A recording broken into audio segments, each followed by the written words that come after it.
Saturday, January 8th, 2022. I'm sitting here and there's the rabbit ear stations go from channel 2, 4, 5, 7, used to be 9, and then 13. Those were the ones that came in through antenna on the top of the TV when it was antenna. Now it's digital, which is this cable box, so it's now a much broader service, but I try to stay within rabbit ear stations for a very specific reason, for continuous service and any changes that have erupted over my life frame that I may not have gotten the full video catalog of, but I have enough within the range to know the changes. Now, this woman, it says she's a president of Latina Surge National. And this is something called State of Affairs with something called a Steve Abubato, I suppose. And it's channel 13. Now she says that she was fortunate enough to go to something called NJIT. I had never heard of it. Apparently it has a very Latino feel to it. She says that she only got her start, and she accredits it to Port Authority called her directly and offered her a job. So, like, I'm looking for ways of, like, I never got the phone calls of, like, hey, kiddo, here's where life path has set out for you in this great country of United States of America and the state of New York. Yeah, like, never happened. But yet other people did. Just for attending whatever it is that they were given opportunity with. Because I know I hear a lot of people say that they had opportunity. I have not shared in the same human experience. Experience, and I have to say, having been an NJIT undergrad, I received a phone call from Career Services. That would not have happened had NJIT not given me the opportunity to enroll and to help me succeed. So the Port Authority... She's been on boards of things and whatnot as well. Her, underneath, it said so. Authority actually was my first call for a job. And that's when I started working there and progressed into I was in the tech services group. And, as a woman... So you're at the World Trade Center? Yes. And as a woman in tech, to be able to, succeed, obviously NJIT gave me those skills, those life skills, but also the academic skills. And, obviously I was at the Port Authority for a pretty long time, and 9/11 happened. And I was actually involved in the rebuilding of the Freedom Tower. So in those initial stages, and NJIT prepared me to make those contributions. So, my life's course could have been completely different had I not attended college. And to me, NJIT gave me that platform. Joe, I got Yeah, but how do you know? Because, like, I attended college, but I apparently went to the shit-ass versions of some form of education that has no ties to anything important and doesn't help its students whatsoever throughout life and concourse. But yet there's certain sections of the population that have actually been sought after and communicated with and offered opportunity, while I, on the other hand, had a completely different human experience. Joe, I don't want this to be too promotional about NJIT because it is a higher ed issue, it's a societal issue. But Joe, I've got a few seconds left. Let me ask you something. Sure.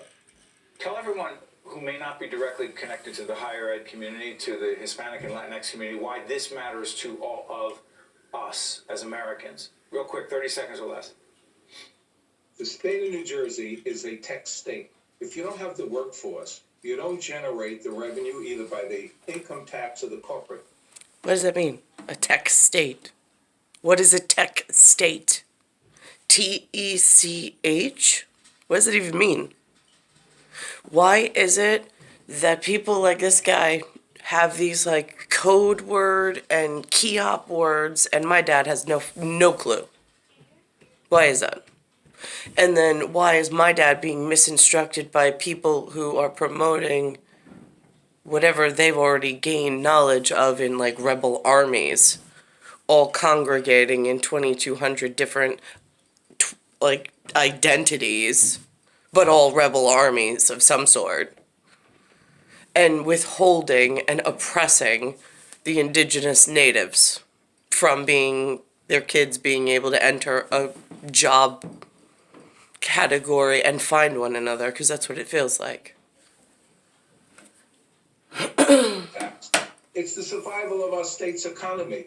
We, NJIT, among all the state colleges and universities, we provide 62% of the minority engineers in the state of New Jersey. Add up all Hispanics don't qualify for minority in the 2,200 category arena. There's just too many of them. It gets confusing.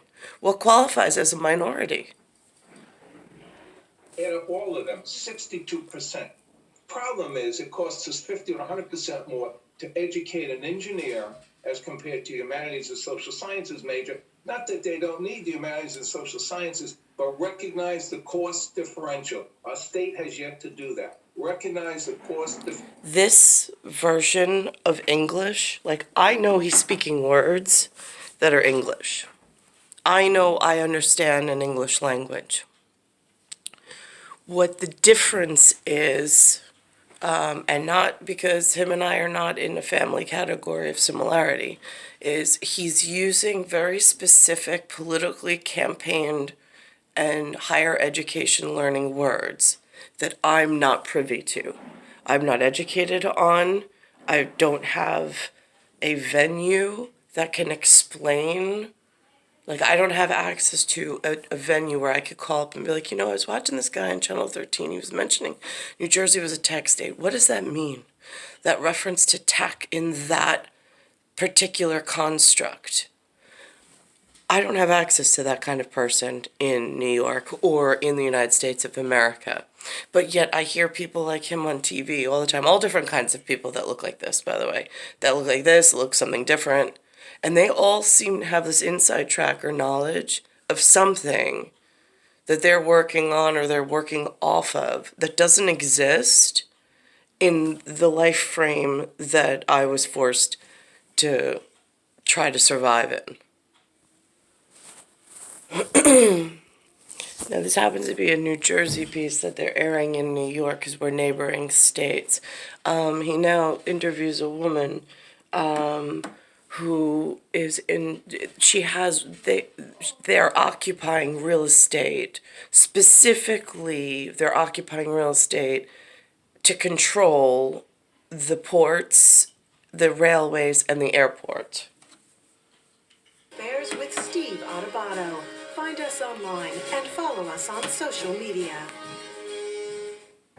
We are honored to be joined by Kim Gaddy, founder and director of the South Ward, that's in Newark, South Ward Environmental Alliance, and a That's Russ New Berry Jersey. Making a Difference awardee. So good to have you, Kim. Thank you for having me, Steve. For those who don't know, tell everyone exactly what the Environmental Alliance is and what you're fighting for and against. Now, they have an environmental alliance. With whom? I don't know. But it says challenging health inequities. Well, now, is that their insecurities, inequities? Because that gets confusing. I pointed that out with the fishing investments last night. Because they have real estate that's locked up and jammed up inspections of a very crucial piece of infrastructure for the interior service of the natives. Sure. The South Ward Environmental Alliance is an organization consisting of residents and community-based organizations whose mission is to ensure that the voices of residents are heard and they are active participants in the decision-making within their neighborhood and their communities. So those are the people who are now occupying a dangerous area because it makes interior inspections for the native and the monetary policy fiduciary kids to actually get in and do what's needed to do without some kind of jurisdiction issue and some kind of false loud argument that really should never even be entertained. So, for example, the South Ward is the backyard of the port and the airport. Thousands of trucks come in our port each and every day, and the health impacts impact our community. And so we want to make sure that That's the argument that they make, except they're benefiting because they're taking the jobs from being able to recruit elsewhere by what's occupying and locking up the area around the airport and the port. So, like, not even news of possibilities of employment are able to even reach anything that might be interested. make sure that our residents have a seat at the table and they are part of the narrative and what they want their community to look like. Let's be more clear. We're talking about the South Ward of Newark. We're talking about Newark International Airport, if you will, the port, if you will. And so you've got air pollution problems, which you've got asthma problems, which you know better than most because I'm not even your family entertaining has been those as problems because it's a lot more deep than that. It's star 1978, star 8378, Nicole Caruza. There's a lot of us that don't even get a seat at the table, not at any table, to even have these discussions. I don't know how certain occupations have just hunkered down in certain areas like rebel forces and have locked the natives out completely. So there's no being invited to the table, there's no conversation, there's no anything. I mean, word doesn't even get this far. Luckily, there's this program, but it's on some other alternate thing saying that their health's being affected. So they probably want some support somehow. And that's the only way that you even get in to figure out what's going on with the way that this erroneous whatever is set up. It's Bayside Station, Bayside, New York, 11361. And star 1978, star 8378. It's Earth, Solar System, Milky Way, Universe, Galaxy is broken. And that's what the day looks like so far. It's like a blue, but if I stand on this side of the room, the sun starts to travel through in really harmful ways.